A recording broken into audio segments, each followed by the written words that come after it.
Et le manque d'eau, c'est aussi le problème numéro 1 de Bagdad. Ici, nous sommes loin, bien sûr, de l'Australie et dans une toute autre réalité. Après 6 années de guerre, la paix, toute relative, fait apparaître l'ampleur des dégâts en termes d'infrastructures. Réseau électrique, canalisation, tout est à rebâtir. Et en attendant, c'est une véritable catastrophe sanitaire. Bagdad, la paix sale, c'est notre focus de la semaine. Il est signé Forat Alani.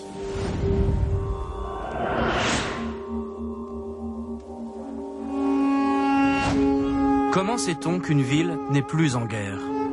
Peut-être en voyant les embouteillages réapparaître, ou les passants faire leurs courses. À Bagdad, la paix s'installe, mais la guerre rôde encore. 6 millions d'habitants ont à réinventer une vie quotidienne, et cet homme est bien placé pour savoir que c'est dur de vivre à Bagdad. Saïf a l'un des métiers les plus ingrats d'Irak. Il est l'œil du ministère de l'Environnement sur le terrain. Un terrain accidenté et pollué. La guerre a laissé des cicatrices dans tous les quartiers. Celui-ci se trouve à l'est de la ville. Mais comme partout ailleurs, le problème numéro 1, c'est l'eau. Le réseau ne fonctionne plus depuis longtemps. Comme l'eau n'arrive pas jusqu'aux maisons, les toilettes ne peuvent pas fonctionner. Les gens sont obligés de créer une ouverture vers la rue, ils déversent tous les déchets, et c'est ce qui cause beaucoup de problèmes de santé dans le quartier. Voici ma fille. Filme-la. Elle a la diarrhée depuis 2 semaines. On l'a emmenée 2 fois chez le docteur et il ne trouve pas de remède. La raison, c'est l'odeur et cette eau pourrie dans les rues. Avec les courants d'air, on sent l'odeur jusque dans la maison. Des égouts à ciel ouvert, il y en a partout qui balafrent la ville.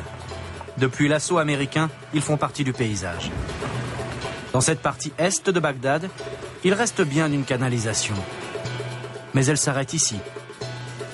Après, c'est une rivière, un égout plus large que les autres, qui serpente dans un quartier plus pauvre que les autres, Obeidi. Ici, la moitié des habitants sont des enfants. Et la semaine dernière, un drame est arrivé à cause de cette rivière fétide.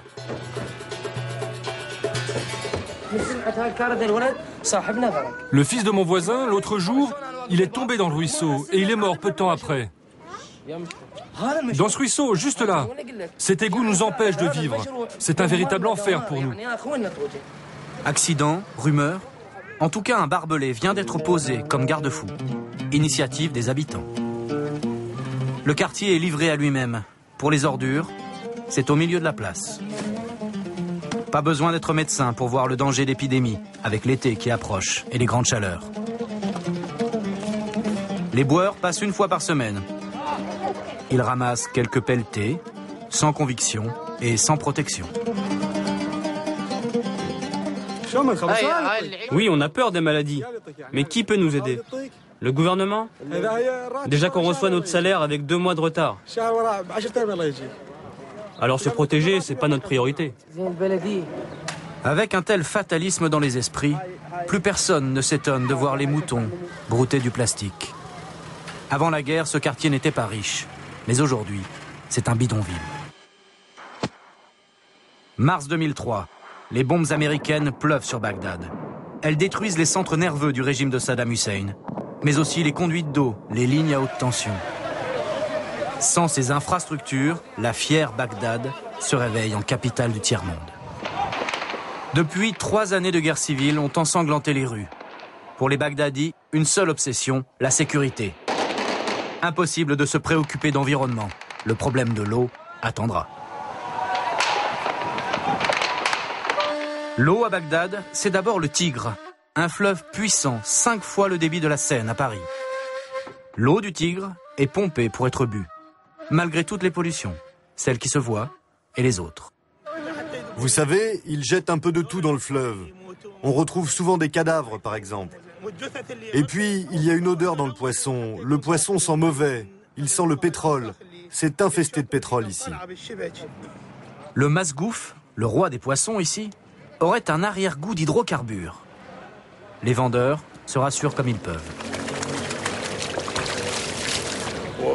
Mais non, c'est pas dangereux, puisque le poisson rejette tous les déchets toxiques.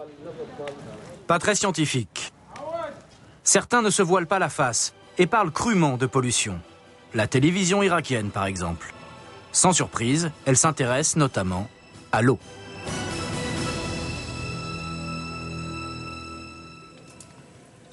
Le citoyen irakien se pose beaucoup de questions. Est-ce que l'eau que nous buvons est potable? Le citoyen irakien peut-il avoir confiance dans l'eau du robinet? Nous allons poser la question au pouvoir public. Sur le grill, le maire de Bagdad.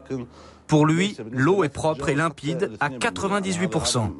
Il va être pris au mot. Est-ce que vous pourriez en boire devant notre caméra?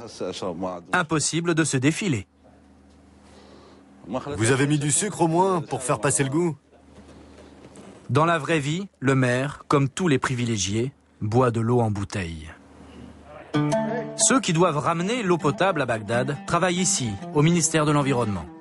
Une administration maigrichonne. Le 22e budget du gouvernement sur 26. Même pas $1 par Irakien et par an. Nous avons besoin de plus d'effectifs et de plus de moyens modernes. Il faut que l'on se tourne vers les meilleurs outils disponibles au monde pour atteindre nos objectifs. Comme vous le savez, l'Irak a beaucoup de problèmes à cause de la guerre. Ceux qui ont de l'argent, les voici. Les libérateurs, devenus les occupants. L'armée américaine a sa propre télévision. À la voir, on a l'impression que tout va bien en Irak. Ici, une centrale électrique flambant neuve. Coût, $100 millions, 5 fois le budget du ministère de l'Environnement irakien. De belles images. Mais au coin de la rue, les tableaux électriques sont un peu plus bricolés. Et le câblage n'est pas aux normes. Autrefois, sous Saddam Hussein, il y avait du courant pour tous.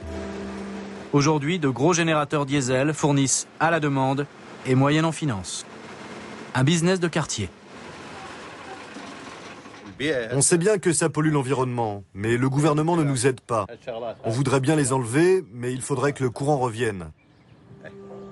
Pour électrifier 100 familles, il faut brûler 12 litres de gasoil par heure. À l'échelle de la ville, cela représente 7 millions de litres qui partent en fumée chaque jour. L'air de Bagdad est aussi pollué que l'eau. Et c'est à l'hôpital que l'on mesure les conséquences indirectes de la guerre. Choléra, malaria, des maladies oubliées ont fait leur réapparition à Bagdad. Le docteur Mazen reçoit tous les jours des malades de la pollution. Si l'eau coulait dans les robinets, si l'électricité arrivait dans les prises, ces enfants ne seraient peut-être pas là. Et puis, il y a les pathologies spécifiques aux bombardements américains.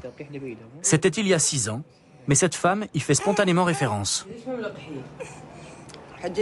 On habite dans un quartier où il y a eu beaucoup de bombardements, à Ramadi. Son enfant n'était pas né en 2003. Pourtant, ce seraient ces bombes, avec leur uranium appauvri, qui la feraient tousser aujourd'hui. La cause de ces symptômes, c'est la pollution et ces poussières radioactives qui sont dues au bombardement à l'uranium appauvri. La pollution fera peut-être plus de victimes que les bombes, mais personne ne tient le compte. En Irak, les cendres de la guerre refroidissent, mais elles sont toxiques.